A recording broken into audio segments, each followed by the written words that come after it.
if you want to work with a brand, why do you want to work with a brand? What do you envision that looking like? When you close your eyes and you see a partnership taking place, what are the tangibles? What are the assets? What's the feeling that you get? All of those things I think are really important when you are mapping that out, because then it becomes less about a number and more about a greater ability to create something that really moves the needle.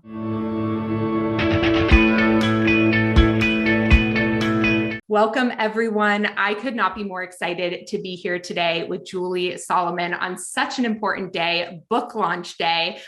Julie, thank you so much for joining me.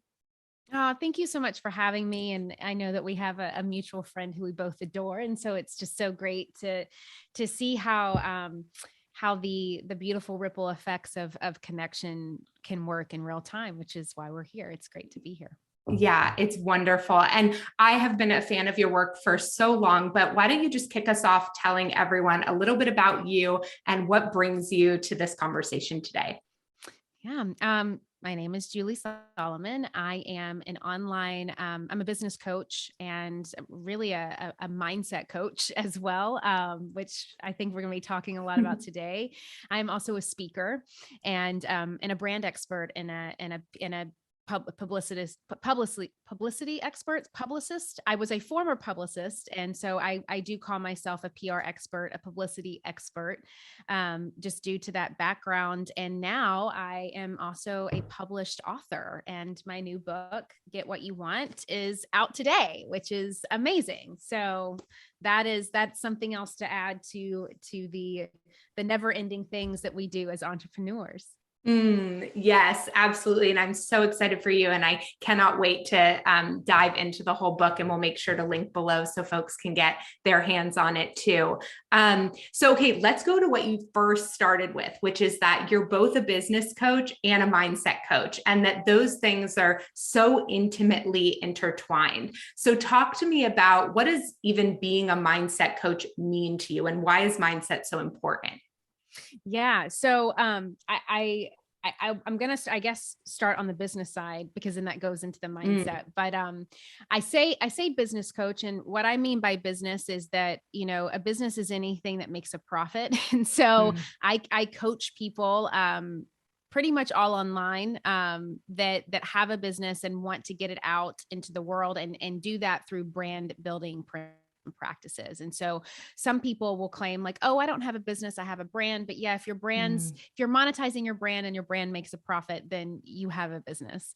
And so I started coaching content creators, influencers, entrepreneurs, coaches, a lot of incredible people in the health and wellness space years ago in this world of business. And I did that really through my foundations as a marketing expert and as a publicist. I was a publicist for over 10 years and worked with some of the top acts and names on the music side, and then also on the book side. So a lot of thought leaders that are household names, a lot of musicians that are household names, I had the pleasure of working with at a really young age. I always had just this thing about me to attract and to also be really attracted to stars. And I don't necessarily just mean Hollywood stars, but people who were at the top of their game, or people that had the potential to be at the top of their game. And it's always been a gift in me to kind of see the inner star in everyone, that people that really want to change the world and really impact in a great way. And I help them crack open that inner stardom that they have, so they can shine and really show the world who they are. And so it started with celebrities and with really famous people and really well-known people. And then it started in this online social media influencer space. And so that's where that comes from. And with that idea of building a brand and building a business, the one thing that I always saw with any person that I ever worked with that was massively successful. And I don't just mean that revenue wise or fame or notoriety wise, but really had the success of a rich life, had peace in their life, had abundance in their life, was changing other people's lives, really knew the importance of of keeping people first and foremost, because that really is what it's about. They Mm. had a clarity about their vision and a confidence about what was possible that was so steadfast. And so I always knew, and within them and even in my own work, that that's really what you need to lay the foundation to get anything you want, is the clarity and the confidence piece. And so that's where the mindset comes in. When I started Mm. coaching a lot of other coaches and entrepreneurs and content creators, they would have great business ideas, they would have clients, a lot of them even had really successful businesses, they were making, you know, really high 5 to multi 6 figures in revenue at the time. Mm. But they had this upper limit issue, that there was some kind of core belief that kept them from believing in that next level of possibility from themselves. And it always went back to this clarity piece and this confidence piece.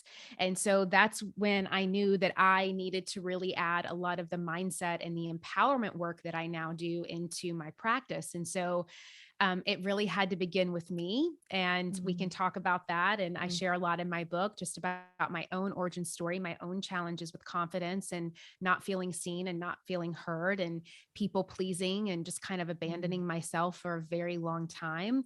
And a lot of the work and a lot of the therapy and a lot of the Mm. coaching that I had to do to really root into myself and get to the other side of those things so that I could then be the conduit and the vessel that I was really meant to be on this earth, and to support others in shining as well and really being that reflection. And so that's where the mindset comes in. That's Mm. kind of the reason behind it. And that's how it's connected to the brand and business building work that I do. Ooh, okay. There's so much that I appreciate about what you said. And one of the things I'm curious about related to that confidence piece is that it sounds like, and maybe that's connected to that upper limit component that you talked about, that I think sometimes people assume if you're confident in one area of your life, or if you're confident building a 6-figure business, then you have the same confidence to build a 7-figure business because you just have confidence. And I think both you and I know that actually there are like these capacity confidence limits, kind of, that anytime you're up leveling require a certain amount of work on what's happening in your mind. It sounds like you had a really clear one. You had already had this incredibly successful career. I can imagine that by most people's standards, they were like, she's confident. But then you reach this point where you were like, actually, to get myself and this business and this work to the next level, I need to like move myself to a different phase of my own confidence. So talk to me a little bit about what you think about that and what that has looked like for you.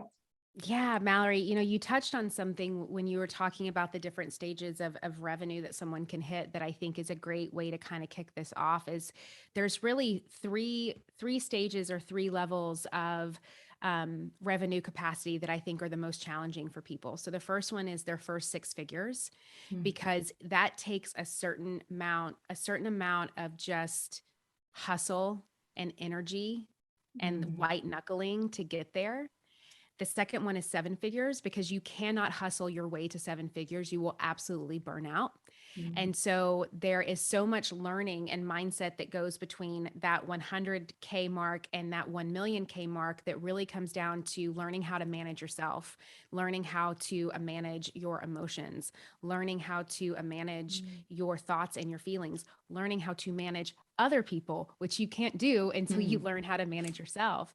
And then the third one is that getting to that 3 million and then over 3 million space, because that really comes when you have to learn how to start working on the business in a much different way instead of in the business. And it takes a scalability mindset and a level of confidence, and most importantly, a level of trust, that I see a Mm. lot of 7 figure earners that can't quite seem to get over that. You know, they've made $1 million, but how do they scale that, and how do they get it, you know, to Mm. 3 million if that's their goal? And it's a trust piece that tends to be missing with that. And so there's certain parameters metaphors, I think, for each of those, which really kind of come back to initially what you were asking with that. And I really think that just comes down to that idea and to that mindset of the belief in yourself and what is possible. And we all have that upper limit. And it was actually the author Gay Hendricks that coined that term. And he wrote a whole book about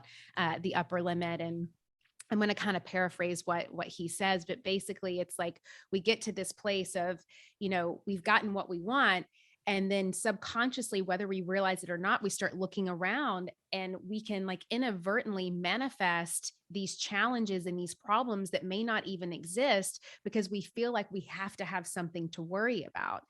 He talks about in the book how he's sitting in his office and, it's this corner office, it's this glass office, it's beautiful. He's gotten everything that he wants in his business. And he starts freaking out, worrying that his daughter is going to be homesick when she goes to a slumber party that night, and just starts like tripping himself out about something. And so it's, I think the awareness is the first step always with any recovery process, and recovering from your origin story or from your limiting beliefs, and what you believe impossible is no different. And so just having the awareness of when those upper limit moments are coming, I think is the key.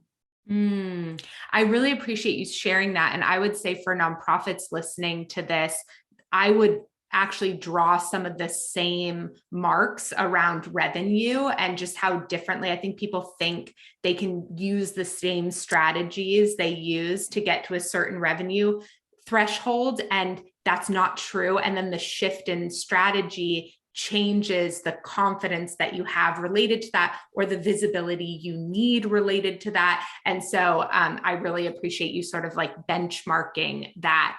And you hit on the first, you have these 3 tools to freedom: awareness, acceptance, and action, which I love and actually correlate very closely with some work I do inside my course, the Power Partners Formula, for fundraisers. And you started to touch on the first one, that awareness piece, but will you talk to us a little bit about those?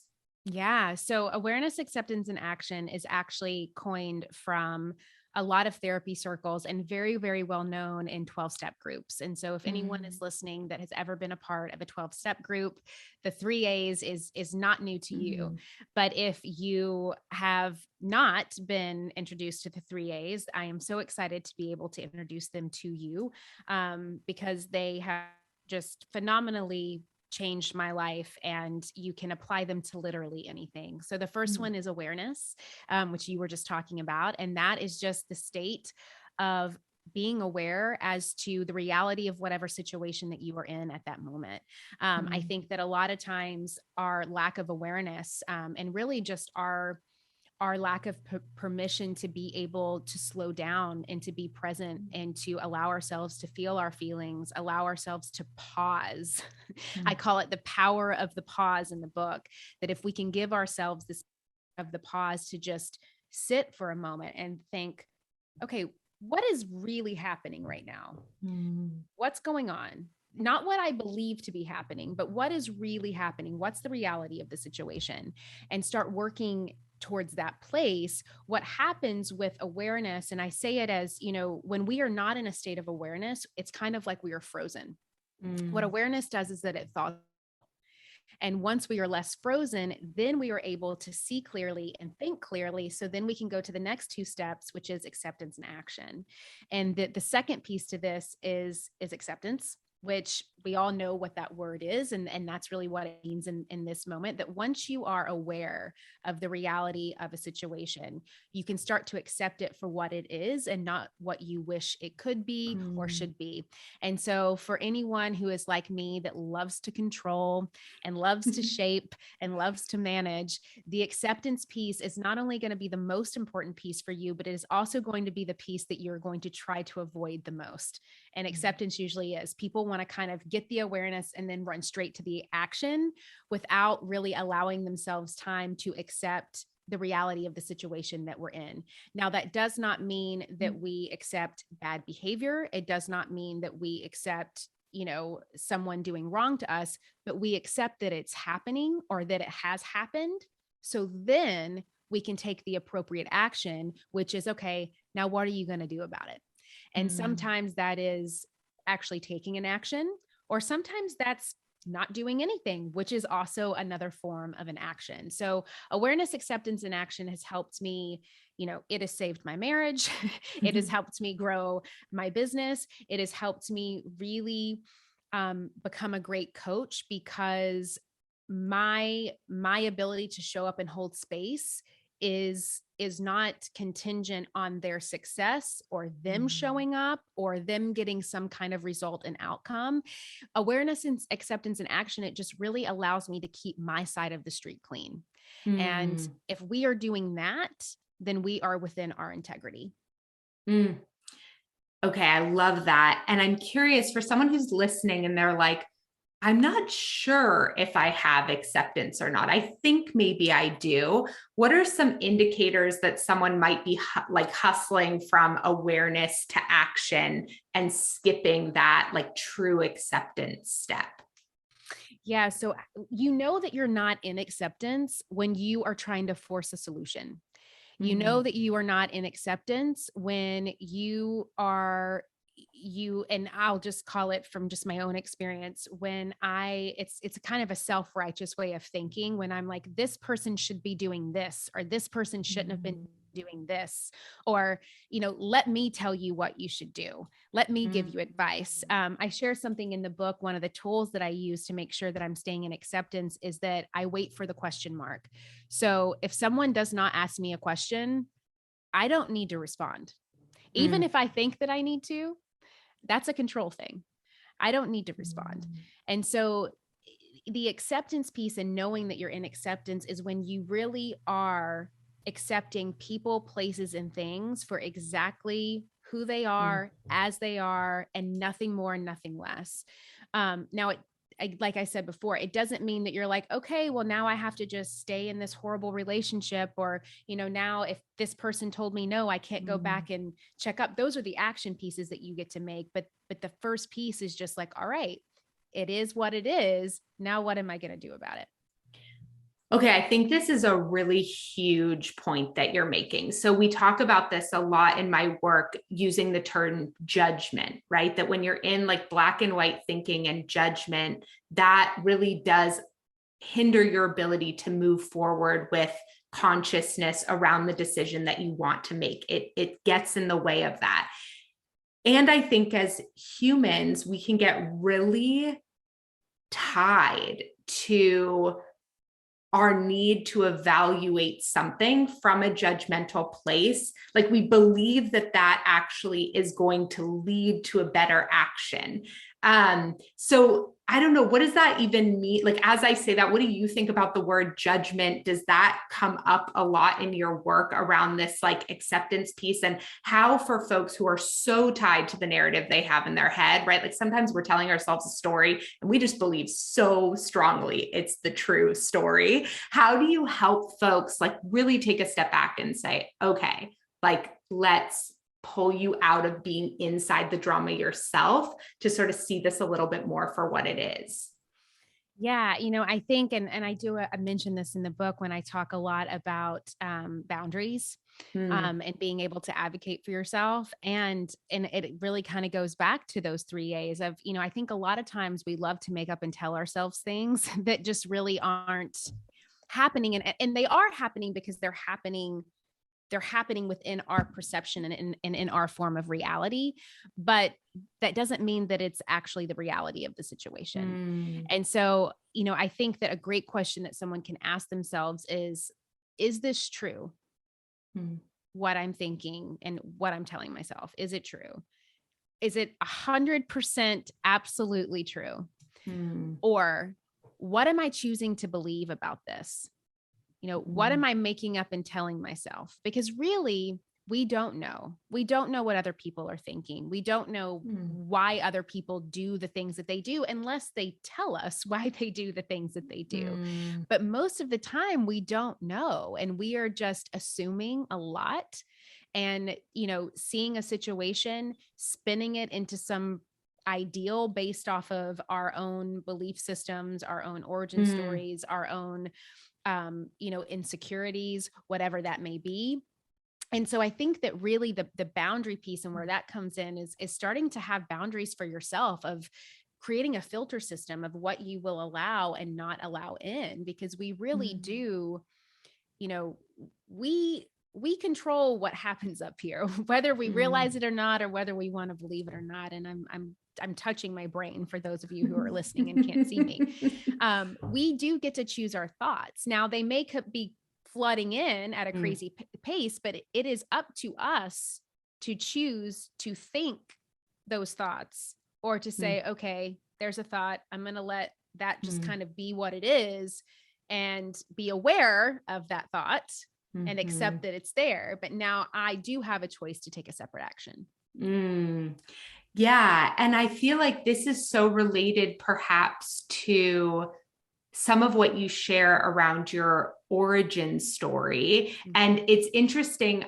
When I started coaching women around moments of vulnerability in their life. Like I was coaching around online dating. I was coaching around infertility. I was coaching around all these moments where I felt like women were coming to me saying, I'm leaving my body in these moments. I'm becoming less conscious. I'm disconnecting when I think I actually need to look deeper at what's happening here, these moments of serious vulnerability. And at the same time, I was fundraising. And when I thought about what is for me the moment where I create the most stories, like what are the moments in my life where I actually create the most stories that make me sort of flee reality, perhaps like into my own narrative. And it was always about money. It was always about asking for money. It was always about the donor not responding to an email. And I know like your money story is a part of your origin story too, which I love. And so will you talk to me about that, like your experience with money and these stories, and why maybe that felt like a critical opening for your own journey into this? Yeah. So my origin story around money is one of scarcity. When I grew up in a really small town, to really young parents, who didn't come from a lot. My dad actually came from extreme poverty. He was one of 8. He lived in a shack. I remember being a young girl and actually walking out to the outhouse to go to the bathroom because they could not afford indoor plumbing. And this was in the 90s. Like this wasn't 1945. I'm only 37 years old. So, it wasn't that long ago. And so my grandparents, my dad's parents, were completely illiterate. They had no education. They had no means, and they had 8 mouths to feed. My dad was one of 8. And then there was also, a lot of really, hard things that people go through. There was alcoholism in that home. There was domestic abuse happening in that home. There was a lot of trauma happening at the same time. And so then that gets parlayed into my home.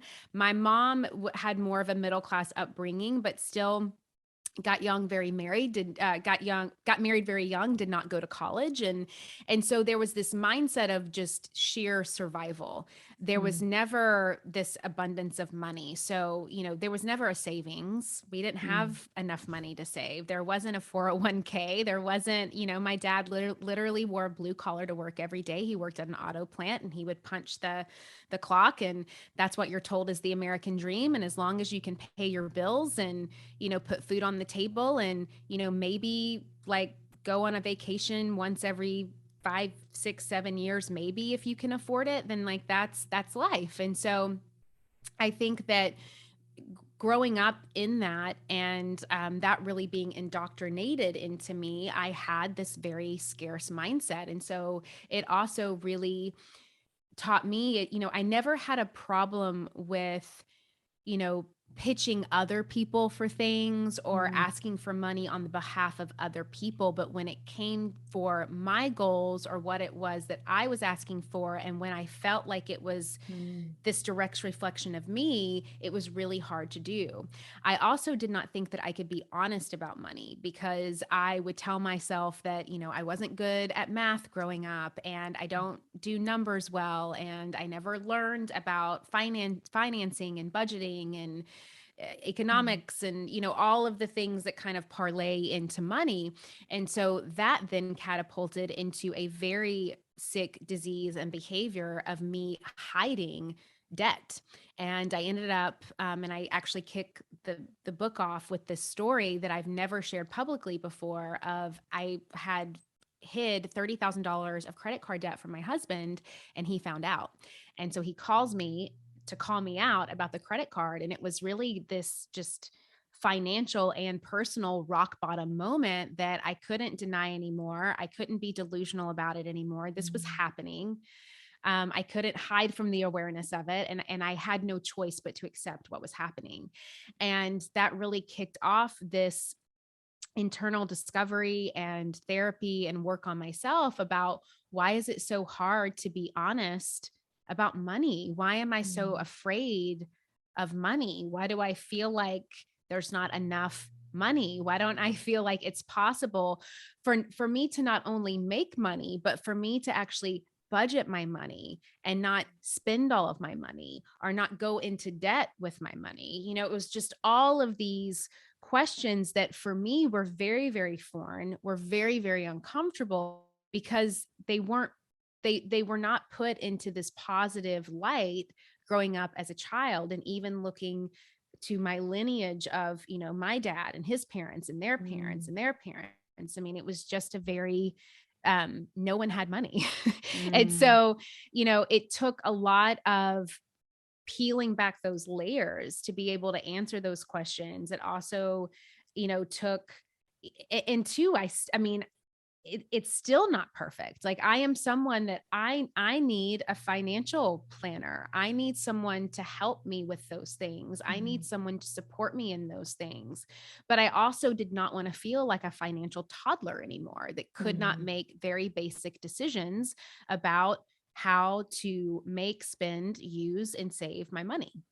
And so that is my origin story with money. And it kicked off this, ideal of I want to make a lot of money, but I don't know how to make a lot of money. And then once I make a lot of money, how do I not spend all the money? Or how do I not be terrified of the money and just kind of like leave it underneath a bed and, in a shoebox, because I think it's going to go away. So it's this balance of money is meant to be used. And so how am I going to use this money to actually benefit the greater vision that I have for my life and myself? How did it feel writing that story in the book, or like the day that book was getting sent out and you first started to share it? How did it feel? Yeah, I was just talking to a friend about this the other day. It can be very triggering because part of me is like, when I was starting to read the audiobook about it, I was like, oh, I'm getting really emotional. I feel very tender. This is like, I'm having to kind of relive this again. And, I think some of the delusion of if anyone's listening to this that's written a book, they may be able to relate to this, but you're kind of like, hey, I wrote you in those pages. You're supposed to stay there. Like, you're not supposed to like creep back out and attack me. And so it is triggering, but I think that because luckily I've done so much work on myself and I have a lot of tools in my toolbox, I'm able to go back to those tools. We've talked about some of them today, and really use those tools as a foundation and as a guide to allow me to feel the feelings and be aware of what's happening, but then to also not, be detrimented by that, and to really kind of use it as a source of good. And so it's very vulnerable. It's, it's very vulnerable for a business leader and a coach to share that she hid $30,000 worth of debt from her husband, and that, was a hot mess financially for a long time and didn't have it all figured out. But I think that that's also very normal. When I have shared it within the confines privately with like my community and my coaching members, I mean, there's a lot of like me too that kind of starts to get thrown around. And so I think that, yes, you might have not been someone that hid $30,000 worth of debt from your husband, but you may be someone that can relate to other parts of that story of just not feeling confident or around money, or just having shame around money. Maybe feeling, I talk about how, I grew up and I would always watch my mom. She would go shopping and she would immediately run in the house and hide the shopping bags in her closet because she didn't want to be found out that she went shopping or get quote unquote in trouble for spending money. And so that's just like this other thing that I adapted. I looked at money as being this very like masculine thing that the man takes care of. And, the financial toddler that is the wife, like gets this cute little allowance. And, there was a lot of reshifting and reshaping around the dynamics of money and just the societal dynamics around money that I talk about within that. Wow. Okay. There are so many pieces to that we could unpack, but I just really appreciate you sharing your story with us. And I think it is one of those things that even if we don't have identical stories, we have so many overlapping parts and pieces. And I've never met anyone who doesn't have some shame story related to money in some way. And I think it is painful to look at those sometimes. And I think when I watch people hit their fundraising ceiling, I know it's in there. Like that story is in many ways holding them back from either feeling like they deserve to sit in certain rooms, they deserve to say certain numbers out of their mouth, that they deserve abundance, maybe in a lot of ways. And you're making me think about something I've never thought about before, which is that I feel like some of the behaviors that are conditioned into us related to scarcity mindset are really effective behaviors in hitting like our first financial milestones, potentially. Like when I think about the things I did to hit my first 6 figures as a business, they were very much rooted in scarcity mindset. And I found success with that mindset to that ceiling. And then, but that mindset will not help me adapt those behaviors to the next. Like I can't, like you were saying before, I can't hustle my way to 7 figures, right? And that's the same with the nonprofits. And so I feel like there's this super complicated piece here where we get positive reinforcement around these really toxic behaviors, maybe to a certain threshold. And then we're like expected to think different, feel different, be different to get up to the next one. What do you see in your work around that, particularly when you're coaching folks around like how they position themselves to brands or start to think of themselves as like a bigger sort of entity? Yeah. So you touch on such a great point. And I think, the idea here is that a lot of times our greatest strengths can also be our greatest defects. And similar to you, that was me, I am so relentless, and that can serve me so well until it doesn't.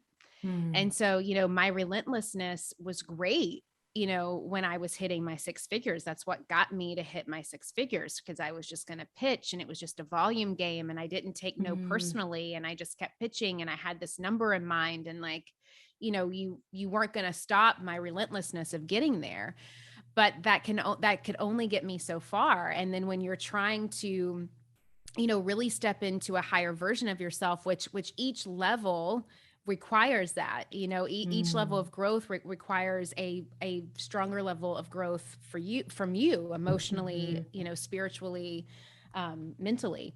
And so that was a thing that I really had to come to terms with of, I can't relent myself to hold space. I can't relent myself as a coach. I can't relent myself as, a business owner who has a team. I need to kind of get out of the way a little bit and trust the process a little bit. And so I see that as well with people, that idea of,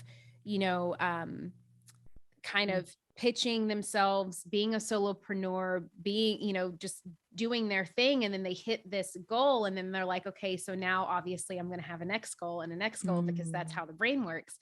And I think that it is this mindset of, some of the strengths that got you to where you are today are great, and you don't need to judge them, but what are some new strengths that you could potentially start to empower within yourself that could set you off, to that next level? And that's the big thing that when I see with coaching, it's a lot of times when people are hitting that first 6 figures, and it may even be the same in the nonprofit realm, there may not even really be a lot of clarity on the greater vision. It's just like, our goal is like, who wants to give us $100,000? Like, there's got to be a company out there that wants to be a title sponsor. Like, let's just go find them. Right. Cause like, we just need we need the $100,000, without that greater vision in place of, well, what's the long-term game, or what is a potential longer term partnership or relationship that we can put in place, make this, even bigger than we can realize. And so I think the clarity is the first step of what really is the goal? What is the vision? Why are you doing this? What is that? And I tend to stay away from 5-year plans and 10-year plans, just because I'm way too in the moment with things, and things will kind of quickly excite me. Like, I have a lot of passions, and I think you have to give room for your passions to change. However, my why is always the same. And that's the foundation, that's the root system, and that's never going to change. And so I think that really getting clear and having the clarity on your why and what that greater vision is the difference between the relentless 6-figure hustler and the person who is actually growing a profitable business that has longevity for impact, and longevity for really long-term success, and really changing lives. I love that. And you talk about that inside Pitch It Perfect, your course. And I think it's such an important point for nonprofits to hear too, because I think they can get into the weeds around the strategic plan, or that they need to show this company or this funder every little minutia detail about how the program operates. And it's like, nobody cares about that, like, especially not in the first meeting. Maybe they're going to ask you those questions later down the line if they're thinking about a real impact, real impact funding. But at the beginning, the why is what really matters, or the mission statement for the organization, your why and how it connects to that mission statement. And I'm curious, you do so much work helping individuals and influencers position themselves for brand partnerships. And I feel like it's a really unexplored opportunity for nonprofits too. And I'm curious sort of what you think about that, and what you feel like it takes for a nonprofit entity or a nonprofit leader to be sort of considered as in that sort of influencer realm with brand partnerships. Yeah. I mean, I think the first thing to always remember is that, a lot of big, I mean, really any brand, but especially bigger brands, if you can tie a charitable organization to something, they are going to be so more apt to be open to working with you. And I think that that's what gives the nonprofits a benefit over just someone who has a business, or just someone who's a content creator, because there are deeper opportunities to impact, because again, it really is about people first. And there's incentives that a business gets working with a nonprofit. And so I think that it's always about working with what you have, not being worried about what you don't have. And so if I was working with a nonprofit, I would say, stick to that strength, the fact that you are a nonprofit, and start looking for those brands who want to align with organizations doing amazing work. There's so many of them out there, and really kind of thinking bigger. It's, if you want to work with a brand, why do you want to work with a brand? What do you envision that looking like? When you close your eyes and you see a partnership taking place, what are the tangibles? What are the assets? What's the feeling that you get? All of those things I think are really important when you are mapping that out, because then it becomes less about a number and more about a greater ability to create something that really moves the needle. Mm, yes. And we're going to link below this show to that course as well for folks who really want all your tips and tricks there. And I think, I love that you said, like, what are your assets? What are the things that you do have? And one of the other things I love in the course is I feel like you do a really great job. And I'm sure this is in the book too, balancing the dream big with the set expectations for yourself so you don't start to have all these like mindset traps, inside the course. You're like, okay, well, these companies are getting 300 messages. So how do you sort of set expectations around what your response rate is going to be in a way that's healthy? It doesn't hold you back from your reach and your attempt at visibility and your attempt at partnership, but you're being realistic along the way too. And I feel like that, when I heard you say that in the course, I was like, this is something that is not talked about enough in the nonprofit sector, is the balance between those two things, that's not in conflict. Being realistic and dreaming big are not two ideas that are actually in conflict with each other. They're just two different pieces of your like process and puzzle. So I'm curious what you think about that. Yeah, I mean, the big dream is kind of the end goal before you get to the next big dream. The reality of the situation is how you get to the big dream. And so I think that you touch on a great point, and especially with the confidence piece, because if you can start making smaller wins, and I talk about this, that someone who tries to go out the gate trying to land this really big partnership, is, if they've never done it before, they're not going to have the clarity and they're not going to have the confidence to do it. And I actually wrote, actually have a 5-step guide, a free guide, if people want to download it, on how to gain clarity and build confidence so you can reach your goals. And that would be a great first step. You can just go to juliesolomon.net/clarity to get that free. It's an audio guide and there's a worksheet to that. And I break a lot of the clarity and confidence pieces down. But with that, and I talk about that in there, is that if you're trying to come out the gate with some massive partnership and you don't have the clarity in place, and you haven't done it before, you're going to probably lack the confidence. You're not going to have the confidence to kick it off.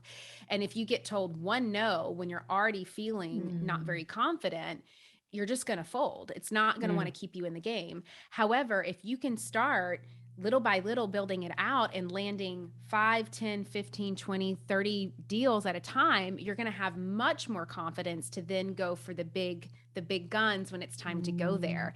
And another thing when it comes to brands is that's why brands love working with, people or partners that, they're not going for the big win, because then the brands don't have to pay out all of this money at once. The brands, it's a mutual exchange. And so the brands want to know that this is going to be mutual beneficial for them as well. So you're also more apt to get more deals and work with more brands if you're closing these 5 to 10, 15, 20 smaller deals, instead of just focusing on this pie in the sky. And it's actually those smaller deals that are going to allow you to learn what you need to learn, allow you to test things out, allow you to really start creating content that brands like, allowing you to start to feel through, like, do I even enjoy doing this? Is this something that I want to move forward with? Is brand partnership something that I really want to build out as part of being the business model? You're not going to know those things until you get into it. And so